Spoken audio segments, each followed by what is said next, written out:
to me, what's so great about that story is it started back in the mid 70s. It was actually first started, the first pound was sold in 1978, but of course it took a couple of years of planning and innovating before that first pound was sold. And I always reflect back on that time. It was a time when, Angus were not popular. Candidly, Angus were losing market share at a pretty significant rate. The grading standards were being lowered to match the continental influence that was coming in.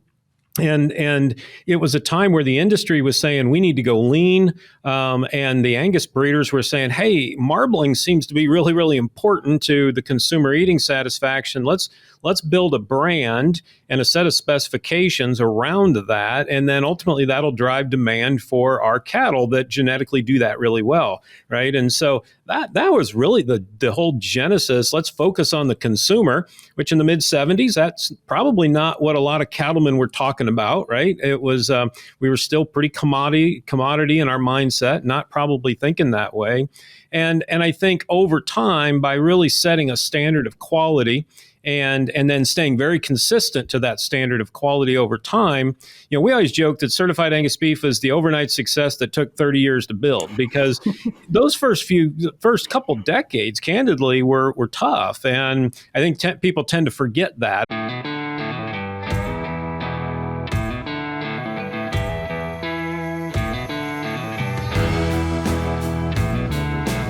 Welcome to another episode of the Beef Podcast Show. My name is Dr. Stephanie Hansen. I'm a feedlot nutritionist at Iowa State University, and it is my pleasure to introduce our guest today. He is the CEO at American Angus Association. Mark McCully brings nearly 27 years of experience with certified Angus beef to the table, most recently serving as Vice President of Production for certified Angus beef. In his role, he drove supply chain innovation for the brand while leading sustainability efforts, global production initiatives, and streamlining processes for improved product quality. So we're excited to have Mark with us here today. It's great to be here today. All right. Well, we always kind of start off with kind of this initial question of, how'd you get here? What's kind of your origin story when we think about how you found yourself in this position in the beef industry? Yeah, it's, I'm an Illinois farm kid, grew up a small family farm, pretty typical of a small, my folks raised 4 kids on a handful of acres in a pretty diversified little farm there in central Illinois. I actually grew up with polled Hereford cattle. I always say I was Hereford by birth and Angus by choice is how I've gotten over on the Angus side of things, since gosh, us in the cattle industry, we so identify ourselves with breed, right? But no, so I grew up and just loved the cattle, loved the cattle, was very involved with FFA and such, but loved the cattle and always wanted to pursue a career in that field. Didn't know exactly what that meant. Went to school for an animal science degree, was very involved in livestock judging teams, and probably like a lot of folks went to school thinking, well, maybe I'd be a vet, and then maybe I'd get a degree and maybe stay in academia and teach, and all those things sounded appealing. But ultimately, I found myself in an opportunity. I left. I got to work just an incredible faculty at Michigan State University that I got to work with, and we have I think Stephanie, a shared mentor in Dr. Maynard Hoberg, was the department chair there. I always said I was probably one of his bigger disappointments. I was doing my undergraduate at Western Illinois, and I won the National Barra Show. And I remember Maynard coming up to me. I had applied, and we had talked about coming to grad school, and he put his arm around me, and I think he was so excited that I was coming to Michigan State. And then I think he was very disappointed. I really wasn't a hog guy. I was a cattle guy. I just had a really lucky day in Austin, Minnesota. But no, it was a wonderful time at Michigan State, and then went to work for a few years for an ag marketing cooperative that was building this beef improvement program, kind of a supply chain for a branded beef program, which led me to some of my friends that were working at certified Angus beef, and that turned to a job interview, and I stayed there for 20 years, and then opportunity to come to St. Joseph to into the role that I'm in now with the parent company, the American Angus Association. Data shows most cattle don't get the vitamin D they need, especially in winter months. High D from DSM Firmenich can ensure your cattle get the recommended vitamin D level to support bone strength, help immunity, and improve performance. Visit dsm.com/D HY-D to learn more. Well, I have to tell my own Maynard story since I happen to be in my office today, which usually I'm recording this from my home and not in my very messy office at school. But I have this sticky note that I keep on my cabinet here, and it says, "Hire someone smarter than you and clear the way for them." And that's a direct quote that Maynard told me very nice. early in my program. I think he was trying to say that I was smarter than him. I think we all know that's not true if you know Maynard. But I really like that philosophy, right? I think That's if you fantastic. hire Yeah. somebody that's smarter than you and just spend your time clearing the hurdles, like gosh only knows where they can go. Absolutely. I think he got that as well as any it's in his roles as department chair, both Michigan State and Iowa State. I mean, I look at the teams he put together there, and just a wonderful leader, a wonderful administrator, and all around great guy. Absolutely. Okay, so you hit on some various things there. I love the idea that, well, I don't know if I love the idea, but I agree with the idea that we definitely identify ourselves by breed, right? Even I, as an academic advisor, I'll get a lot of the beef students that'll come in and you know, what's one of the first things that comes out of your mouth? Oh, what do you run? What do you raise? You know, Yeah. and it's like, oh, they say Simmental or they say Angus or they say crosses or something. And, you know, you kind of categorize them. So my grandparents originally started with horned Herefords in Northwest Iowa, and then they raised Limousine, which is kind of what I was exposed to as a kid growing up, got involved in the Junior Limousine Association. And then now, I don't know if this is full circle or not, but I just have a few Angus cows that I would run now. So Very good. Yeah. You know, I always think it's something that's kind of unique to cattle. I don't know that I hear, you know, folks that are in the swine industries identify or themselves with a breed, or, you know, in the chicken industry or maybe the dairy industry. I don't know. I do think it's a little bit of something unique to cattlemen and cattle producers, and there is a strong allegiance and loyalty to a breed. I think that's a really neat thing. Maybe at times it holds us back too. well, and if there's an organization that's done a good job of identifying the brand, it would be American Angus, right? So, you know, literally having the CAB brand and Angus kind of being synonymous, or more than kind of being synonymous with high quality grade cattle and high marbling. Actually, let's start there since you have that history to go back. Like, what was it like being, you know, kind of a part of that development and, you know, the fact that that is something that is such a recognizable, it's almost probably one of the most recognizable things of our U.S. beef industry. It's a story I love to tell. It's a story I feel so privileged to have been a small part of. I got to be there for 20 years of just celebrated 45 years this year that the Certified Angus Beef brand has been in existence. And I think what's so great about that story is it started back in the mid 70s. It was actually the first pound was sold in 1978, but of course it took a couple years of planning and innovating before that first pound was sold.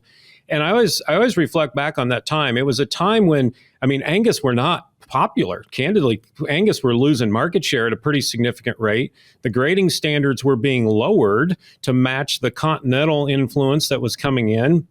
And it was a time where the industry was saying we need to go lean, and the Angus breeders were saying, "Hey, marbling seems to be really, really important to the consumer eating satisfaction. Let's build a brand and a set of specifications around that, and then ultimately that'll drive demand for our cattle that genetically do that really well, right?" And so that was really the whole genesis. Let's focus on the consumer, which in the mid 70s, that's probably not what a lot of cattlemen were talking about, right? It was we were still pretty commodity in our mindset, not probably thinking that way. And I think over time, by really setting a standard of quality and then staying very consistent to that standard of quality over time, you know, we always joke that Certified Angus Beef is the overnight success that took 30 years to build, because those first couple decades, candidly, were tough. And I think people tend to forget that. I mean, there was a very historical vote that took place in the early 80s that was 8-7 to keep the Certified Angus Beef program. And it was one vote from, after 5 years in existence, it was one vote from being discontinued. But it was, and again, it was a time when the association things were tough, and they were having to make decisions around resources.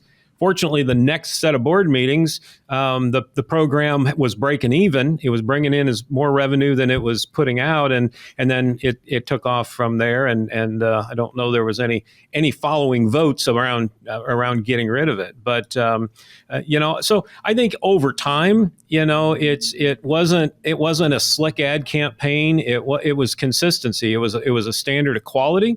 It was about focusing on the consumer, and it was about staying consistent with that drumbeat for time, for year after year after year, to where finally, Angus is a brand that's recognized by consumers around the world.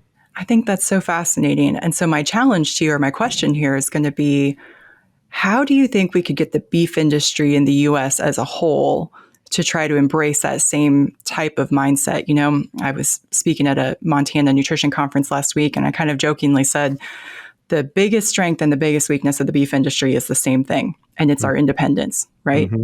We're a lot more resilient to some of the things than the monogastric guys are because we don't have all the vertical integration, but we are a heck of a lot more susceptible to the sniping of consumers or a small minority really trying to push changes on the rest of it. But we're such a diverse group. How do we get that group to speak with one voice to build the U.S. beef brand the same way that CAB did? Yeah, I don't know. that is so hard.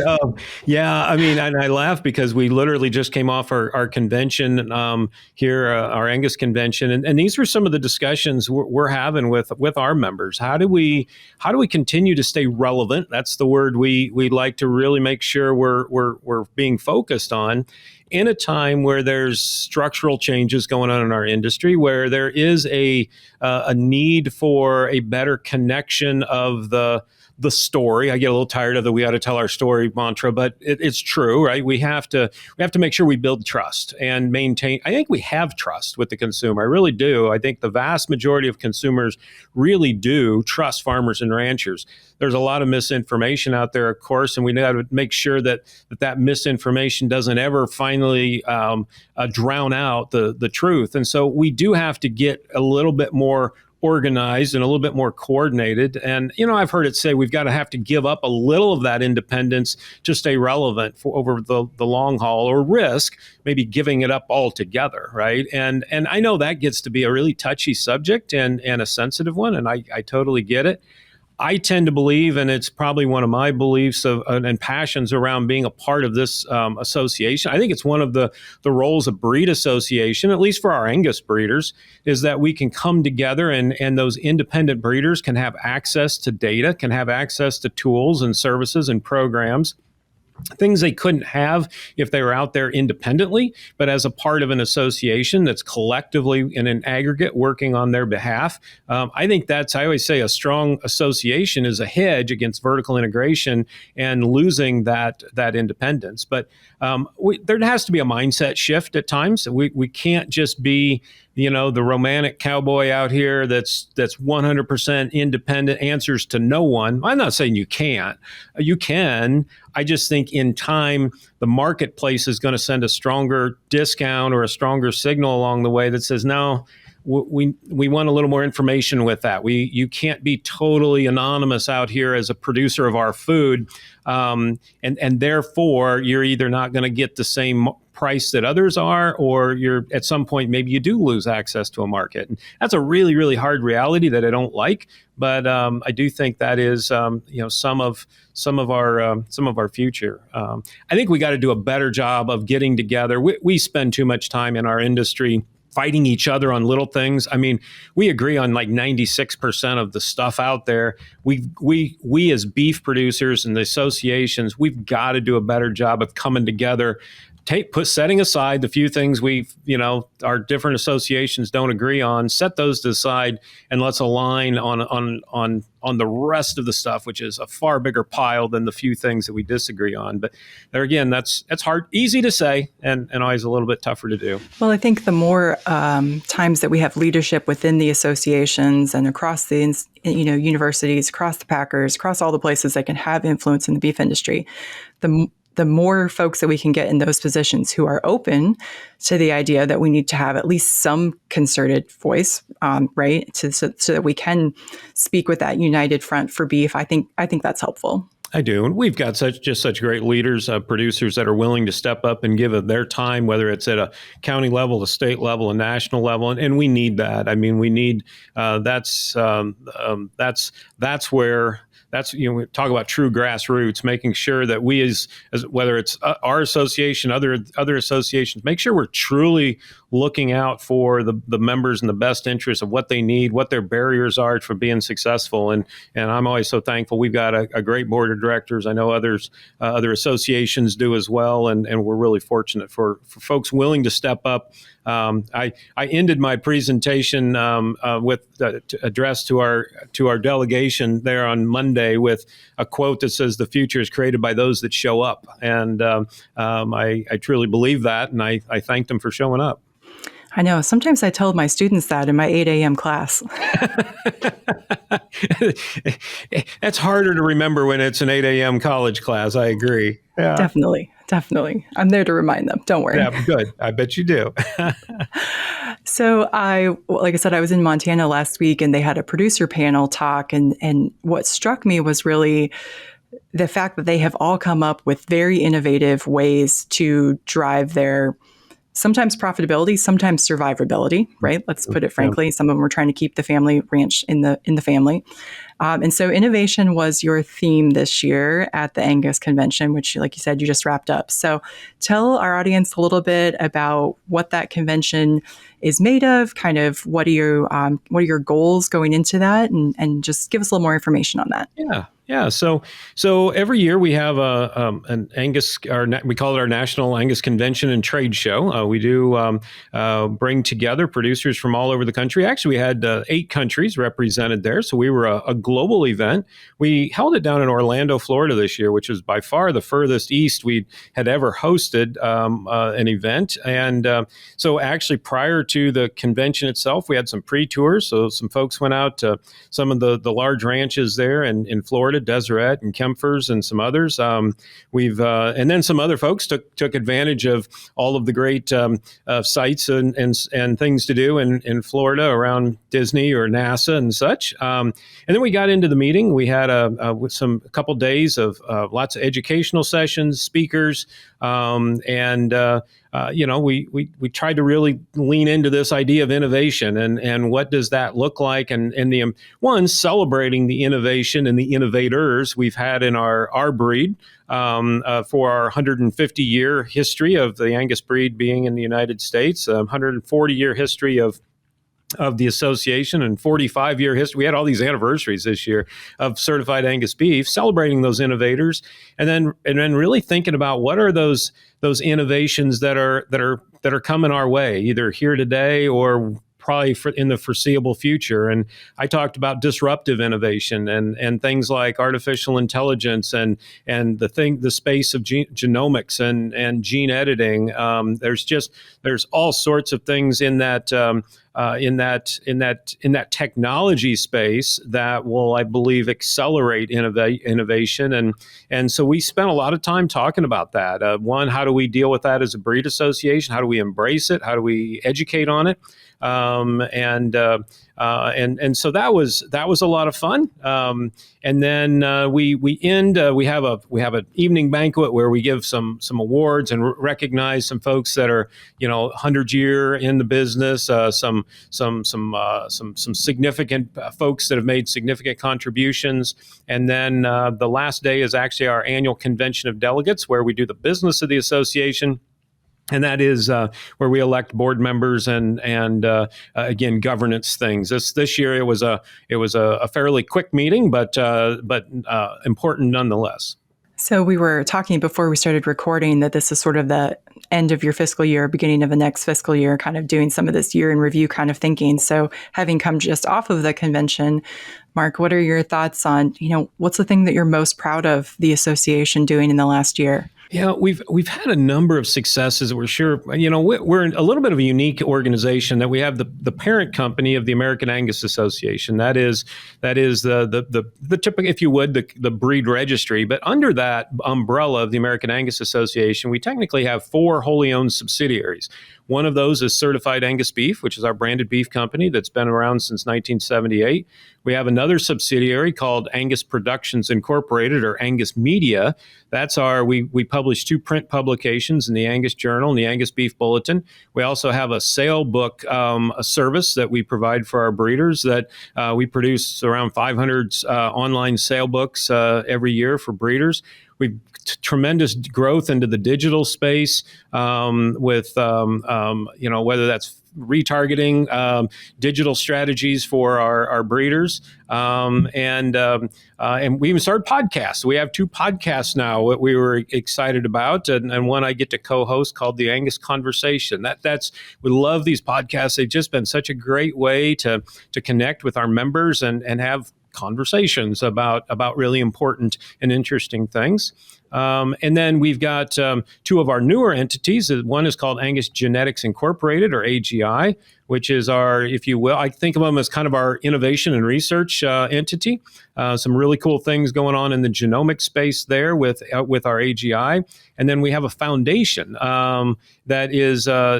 we've just got such a generous Angus base, and they've supported that foundation, which gives us the ability to do so many cool things supporting youth and education and research. So you ask about one thing, and I gave you like this whole organizational overview, right? But I guess I'm proud of the collective success that the organization's had in a year where, if you look at Certified Angus Beef, I mean, we're looking at, for cattlemen, this is at exciting times, tight supply and high prices. When you're marketing a premium branded beef company, tight supplies and high prices are, put a whole lot of headwind into growth. And yet we still had the 3rd best year in the history of the program, with over 1.2 billion pounds sold in 50 plus countries. So that's a tremendous success. The premiums on that product continue to get bigger. We continue to have innovation. We love, the fact we've been around for 140 years. We have a lot of things we do that's very traditional. We have a great heritage, and yet we're still innovating in the digital space for, digital sale books and the things we can do there for our breeders. So I'm really proud of the innovation that we've driven over the last year. And then I always say one of our biggest roles and responsibility as an association is to put tools in the toolbox of our breeders and members. And we're not here to tell them which tools to use. Our job is to build the best tools that we can for them, and then they can decide the direction that they need to take their herd for their environment, for their customer, for their market. And we rolled out 2 new tools here this kind of through this fall. One of them is specifically a tool. It's a new expected progeny difference, or an EPD, for functional longevity, which helps predict how long a bull's daughters will stay in the herd, which we all know that's a really important trait as it comes to profitability for our commercial producers. And then we also entered into what we've called the World Angus Evaluation, which is a new partnership. We've been doing this with Canada for a while, but we just entered into this joint relationship with Australia Angus, and basically pooling all of our data together to build one genetic evaluation for registered Angus cattle across all 3 countries. And that's a really big deal. We're really excited about that. It's been about 2 years in the making, and to finally take it across the finish line in October was a nice way to. Technically, it was outside the fiscal year, but it still feels like it was kind of here in 2023. It was one of those really, really, really great achievements that the team got done. So tell me a little bit more about the World Angus Evaluation, because when you think about, or at least when I think about Canada and Australia, I automatically think about some very different production systems. I think about very different environments. Of course, in the U.S., we have very diverse environments from East Coast to West Coast. But I'm curious, is there going to be like a environment kind of component that you are going to be able to pull out of that as you start to look at that information?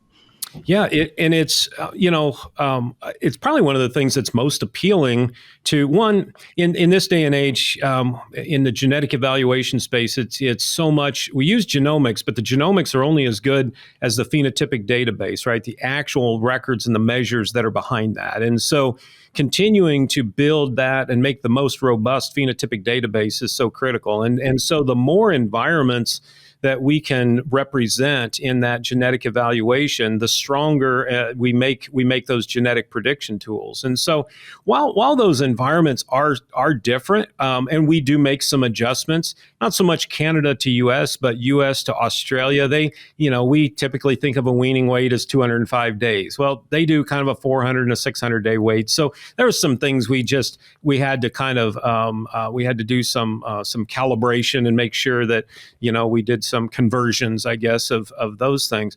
But in actual fact, their environments aren't all that different. I mean, they run in some very arid areas, but so do we here in the U.S. And so it's actually a lot of that gets worked out in the contemporary group that a set of animals are raised in. And so you're still looking at the genetic differences within that, and therefore the environmental effects somewhat gets taken out. But it's a great way for us to again bring more phenotypes in and test some of these cattle in different environments. And we may find over time that there is kind of a new area. The geneticists might listening to this will go, this isn't terribly new, but kind of an environment by genetic interaction that we haven't probably totally figured out today. And this may, by having a little more diversity in our environment, this might help us tease some of that out down the road. I wonder too, when I think about finishing systems, that can be quite different between the U.S. and Australia. I'm thinking of in particular, right, the differences in what kind of technologies they use, maybe the lack of beta agonists. But then also thinking they kind of have a very unique finishing system, right? With like 70 days on grain, whatever they mustered, there might be a 4-year-old Hereford in there and there might be a 6-month-old Angus, right? Like it can be a little bit more diverse. I'm curious as it comes to your goals there on kind of putting the terminal EPDs together. Is that a challenge? A little bit, but there's actually some production systems in place now that look a lot like what we would see here. Australia is largely fed over time for that Pacific Rim market, which is a high quality, high marbling market, and so they've adopted some similar technologies or feeding strategies that we have here in the States. So there's some of that has to be sorted out. Again, some of that honestly works itself out in contemporary groups. If a set of cattle are no different than if we, compare two feedlots here, one that's maybe a farmer feeder type versus a large scale commercial feeder with a steam flaker and feeding a beta agonist. We can use data from both of those programs. And then the models take that environment or that a contemporary group effect out of the evaluation. But it's always a challenge. I mean, even how they call their grading system is it's not just simple metric to English conversions. We had to make sure that we're comparing apples to apples for sure. That's important. You say that like it's simple to ever do the metric to English conversions anyway. Yeah. Well, I know we have lots of listeners in Australia. Actually, I've heard from a couple of them in the last couple of weeks. So we'll say a shout out to all of our Australian listeners and our Canadian folks too, listening to that. I'm sure they'll be excited to hear about this partnership. Absolutely. Yeah, we're super excited about it. We actually had some representatives from Australia and Canada both at our convention, but Australia is going to be hosting the World Angus Forum in 2025. And so they had some delegates from their organization at our convention in Orlando and promoting that forum. It's going to be a great meeting down there, and we're looking forward to it. Excellent. Okay, well, I had a couple of notes here of things that I wanted to follow up, but this is maybe kind of out of left field, but this is something I've been thinking a lot about lately. So what do you think would be the role for Angus in the cow herd expansion? Because we know that the latest numbers would suggest we've got more heifers that have been brought into the feedlot, which would be a strong indicator that cow herd expansion is maybe on hiatus for another year. that might make sense given some of the drought situation and other resources and the fact that these calves are worth $1 million right off the cow. So what are your thoughts on, in an ideal world, where do you think Angus fits in that cow herd expansion? We just got some data back. We did a collaboration with Cattle Facts, which is a survey we called our Industry Insights. And what that said, we asked a lot of questions about a lot of things, but in particular, we asked about genetic composition and of cow herds and bull batteries. And what we heard back was that of that, and that was a representative, feel pretty good. It was a very representative sampling of the U.S. cow herd. It said they were about 82% Angus.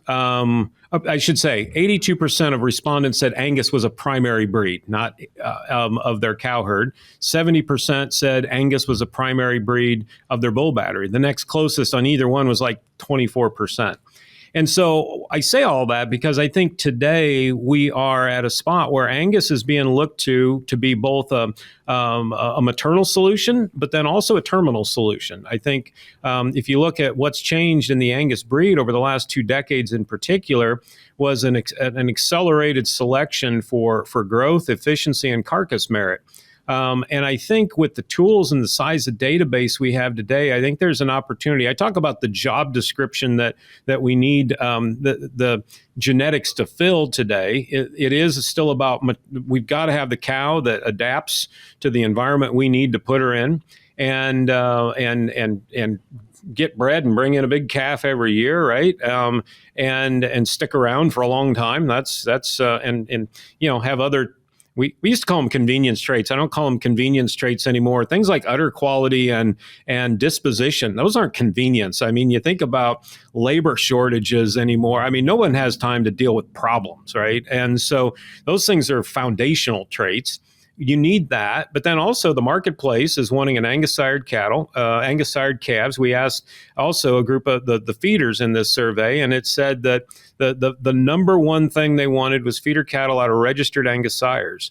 And so, and it's because Angus today is if you look at the USDA Meat Animal Research Center data, Angus is the high growth breed of all the breeds, surpassing the Continentals. So our challenge as our association as breeders is to be able to maintain that balance. I always say we're being asked to bring both maternal genetics and terminal strength to the equation. Fortunately, we have a really diverse group of breeders, some that are focusing on the maternal side, some that are focusing on those terminal side. We have a lot of folks that are balancing the two and kind of looking for some optimums. And so I think that's our role. I think our role is to make sure we're bringing the genetics that commercial cattlemen need to put good productive females back in the herd, but then also bring in. I tend to believe our industry has moved from an era where it's all about low cost production. I just don't think, we went for that mindset for decades, and we lost market share, we lost demand, and candidly, there was no margin left in this business to share. And we were trying to just drive cost out. Now, I still think we've got to keep cost, obvious. I'm not saying we can ignore cost.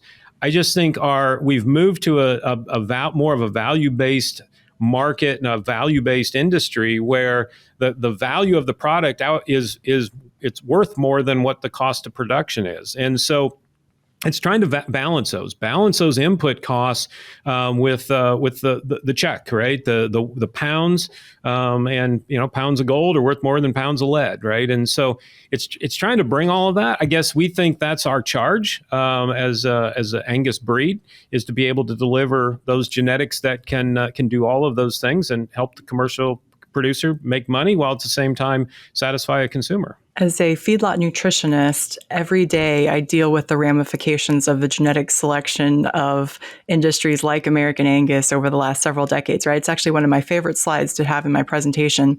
I'll show some of Jude Capper's really nice review data where she shows that from 1977 to 2007, the animal in the U.S., the beef animal, basically average daily gain increased by 44%. And so, of course, I'm interested in trace mineral nutrition and always asking this question of, are our mineral and vitamin requirements the same as they were for the beast prior to today? And we introduce technologies. And, I always say there's 3 pillars to that. There's the genetic foundation that's heavily selected for growth. And Lord only knows what we selected along with that, right? Like we've likely selected not only for greater intakes to support that growth, but possibly even improve nutrient digestibility and absorption. So we have probably, selected for some of that. He needs that to support the growth. We've got improved animal husbandry and housing and, all kinds of things, bedded buildings, and we've got technologies like implants and beta agonists. So it's a pretty dang fun time to be a feedlot nutritionist from the perspective of how big can I get this calf, keep him healthy, and make the most efficient product to go out the door. Yeah. Well, I think you touch on some things that I think a lot about, and I'll be honest. I think it's kind of it's a pretty big conversation that I think we need to continue to have as an industry, and that's understanding: are there biological limits? I mean, are there some red lines here that maybe we know about, or starting to know about, or don't know about yet? At what point? If you look at just the improvement we made in carcass weight over the last 30 years, I mean, it's unbelievable. And as someone that represents a group of animal breeders, I think genetics can take a lot of credit for that. But at some point, right, do we end up selecting an animal? What do we start compromising some things, right? Is that health? Is that, there's questions that come up through all of this. And so I think to your point, but probably doing a better job of saying of matching the genetics with the nutrition, with the marketing. I mean, in a commodity system, you take all of these calves, you put them in and you feed them all the same way. You kind of sort them on kind of some weight and sign them where you frame size. I just think we can do a whole lot better job today describing the genetic makeup of those cattle and then manage them accordingly. And I'm excited about that next. Call that precision agriculture. I don't know what we want to call it, but I'm really excited about how that's going to unfold in the next couple of decades. And I think we need to make sure we don't keep forcing some, I always say that times we're building V8 and V10 engines in some of these cattle, but we're expecting them. We're not putting jet fuel in them, and so let's make sure we're matching the management and the genetics. And we actually have a program today called Angus Link and it's got a genetic merit scorecard to it. And one of the reasons we're excited about that is I think it can help us do some of this. If we can characterize the genetic makeup of a set of feeder cattle on their grade potential, on their growth potential, maybe it helps us do a little better job of managing those cattle, whether it's the technology, whether it's feed, whether days on feed, market, the target that we're shooting for. But I think we'll learn a lot in the next couple decades about the differences in these genetics, and I think we'll all be better because of it. I think it's been really fascinating and been at Iowa State for 14 years now, and I would say that the vast majority of cattle that I've fed here have been high preponderance Angus genetics, in part because we had Iowa Premium just up the road for a while. Yep. That was the only thing that they were going to take. We have definitely had some times where we've had some big growthy yearlings who are eating 31, 32, 35 pounds of dry matter, right? Like big eaters, big gainers. And historically, looking back now at some of those data sets, and if we kind of put them in quartiles and look at the highest rate of gains and the lowest rate of gains, and in our shop, even the lowest rate of gains is often industry par or better, just because we have kind of a nice barn, they eat well. It's been very interesting to go back and say, maybe those high growth calves have a different zinc requirement. Yeah. Something to support protein synthesis, something, to support marbling production. Maybe they have a different requirement for something else. So I call that strategic supplementation, but I think it fits to your point of, precision ag. And that's absolutely where this industry is going to need to go. If for no other reason, then we need to figure out a way to minimize discounts, because in this business, we don't have room for them anymore. Absolutely. No, I think you're spot on. Okay, I want to circle back to something you mentioned earlier. I think you were talking about the convention, and you mentioned that AI, and this wouldn't be artificial. The other AI. Yeah, the other AI. So generative AI, artificial intelligence. Give me Mark's thoughts first before we talk about Angus. What are your kind of personal thoughts on generative AI? Yay, nay, excited? I'm pretty pro technology. I think there's questions, obviously, philosophical, ethical, probably with all of these what I call a convergence of technology that we have today. And I don't dismiss that, but in general, I tend to be very, I think the benefits outweigh the downside. And so, I find it pretty fascinating and I think I start thinking about what the possibilities might be for agriculture. Nothing else I think about. I mentioned labor shortage. I mean, the labor issues we have, if we can get more efficient. I mean, production agriculture, we're notorious about, I don't want to say we don't always try to work smarter, but we definitely work harder. That we've got down, right? And are there some solutions that AI could bring, maybe in coupled with some of the advancements in sensor technologies and quantum computing and all these things that are all coming together? I think it's pretty fascinating. And I think I saw a slide one time, and it was a slide that said it had useful on one side and creepy on the other side, and had a really fine line. And the point was, there's a fine line between creepy and useful. And I thought that was beautiful. And I do think, when my wife and I are talking about, maybe we ought to get the gutters cleaned, and then all of a sudden I've got 9 advertisements for gutter guards on my Facebook. So yeah, okay, I don't like that, but that is so real. That is so real. So real. Yeah. Yeah, no, I tend to be, you asked my personal, I tend to be pretty pro technology and think the benefits outweigh the downside. Okay, so now the Angus position. So you said you talked about it a little bit at the convention. I'm sure it's kind of a hot topic now. What do you think are things that generative AI are going to be, causing some sort of radical changes and things like that? What are you thinking about? Well, I'll tell you where we get probably most excited is on the ability. I mentioned sensor technology and things, and what kind of phenotypes could we collect? Genetic evaluation is all about, we're in this genomic space, obviously in a huge way, but genomics are only as good as the phenotypic data that are behind it, right? So we've got to be able to connect. Genomics just help us build these really great pedigrees, meaning we know exactly the shake of DNA you got from your paternal grandsire, but we got to know what your paternal grandsire was all about, and to really make the predictions accurate. So, and I always say we've got the low-hanging fruit, birth weight, weaning weight, even disposition, some of that stuff, right? That's highly heritable, relatively easy stuff to measure. We got that pretty well figured out. We'll continue to work on that, but where we don't have figured out, advancements in just animal disease and potential for even things like, I talk about, what about an app that you can go out and at calving time and it measures cow weight, body condition score, udder score, foot score, maybe a disposition score if she's running you over the fence or something, but it measures the calf weight. Who knows what these things could all be? And then that data is just automatically uploaded into, along with the temperature that cow calved. I think about all of these incredible data points that could be collected, and then the ability of AI to make sense of it all, right, and sort out across our population, across our database, and so at the conference, I used an example. So I read this article about the cartoon The Jetsons, and the Jetsons, that cartoon that was written it was produced in the late 60s. But go back and watch The Jetsons today. And I showed like 8 different examples of things from the Jetsons cartoon. It was Zoom technology, it was virtual workouts, it was telemedicine, it was Apple Watch, it was all of these technologies. And my point was not that the producers of Jetsons were like prophets or these incredible futuristic visionaries. It was when we watched that.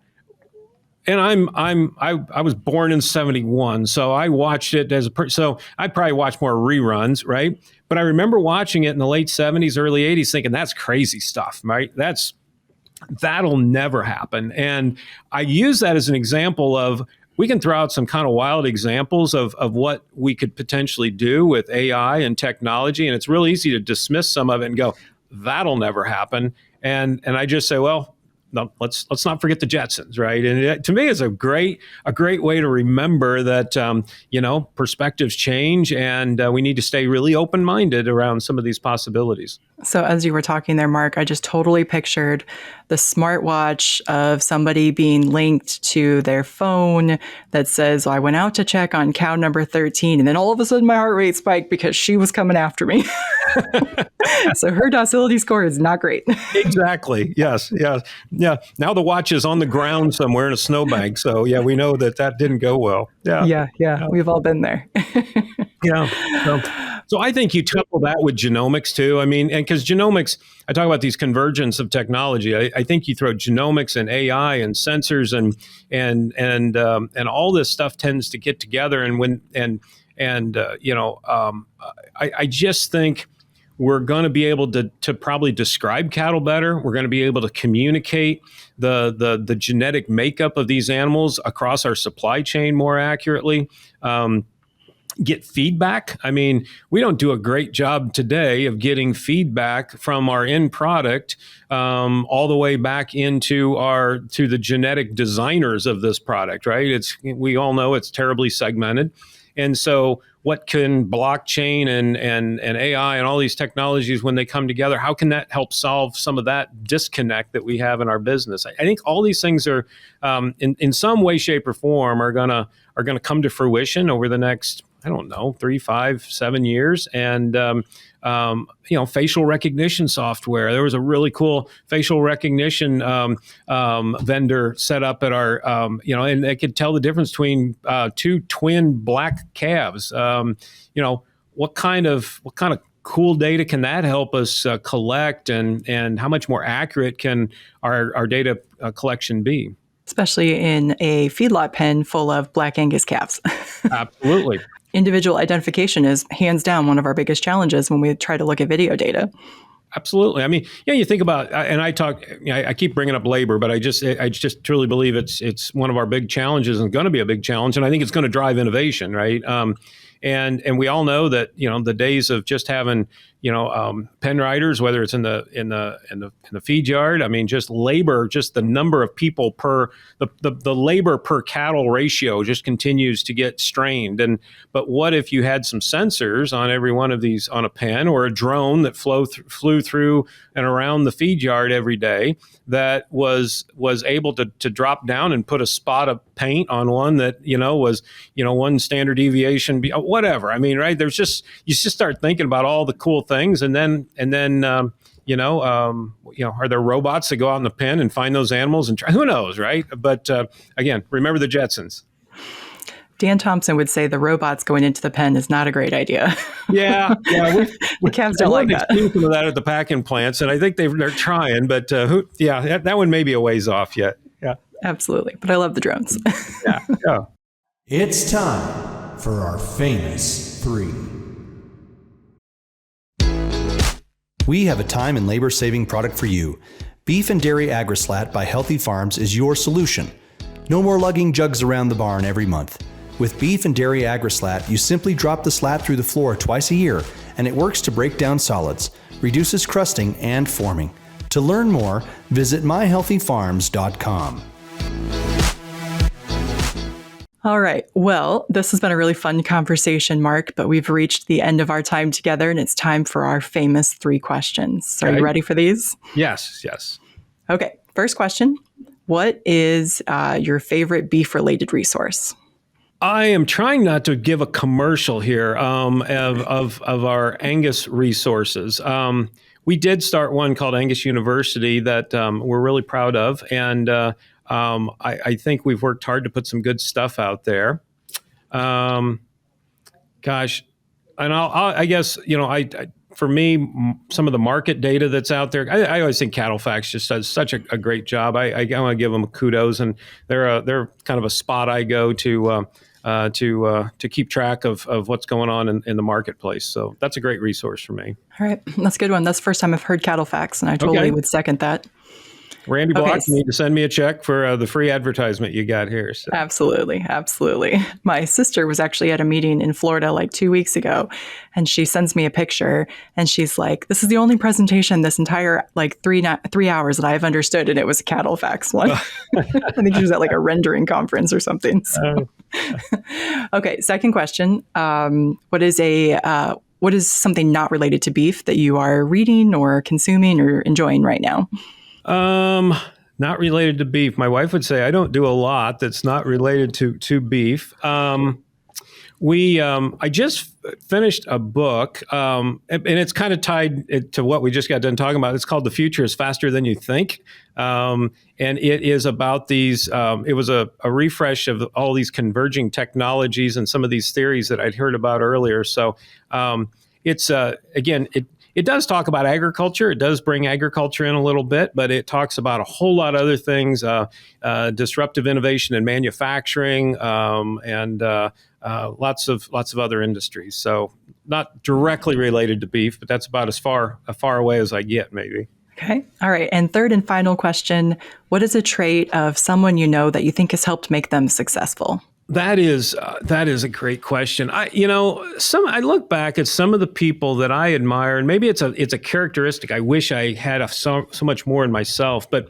the discipline to stick with an idea and to stay true to something that they know is going to work and overcome, the failures, overcome the criticisms.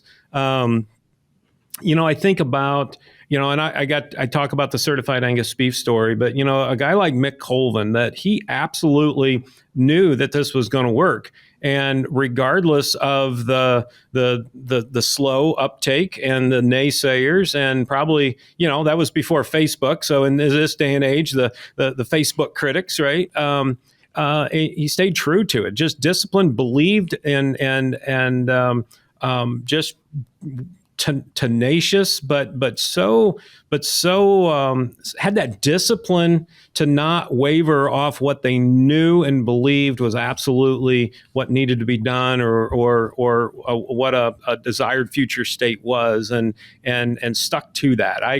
I'll be honest, I've got something shiny disease some days, and can go off on that. But I look back at some folks that I truly believe are true pioneers. To have that is so admirable. I love that. Well, I'm right there with you. I have shiny object syndrome as well. But I like to surround myself with people who have a lot of executing talent so they can take the crazy ideas and run with them, or come back really quickly and be like, this is not going to work. Absolutely. Well, Mark, it's been really great having you on the show today. Thank you so much for taking the time to visit with us. I've enjoyed it and love to come back anytime. You guys do a great job, and thanks for having me.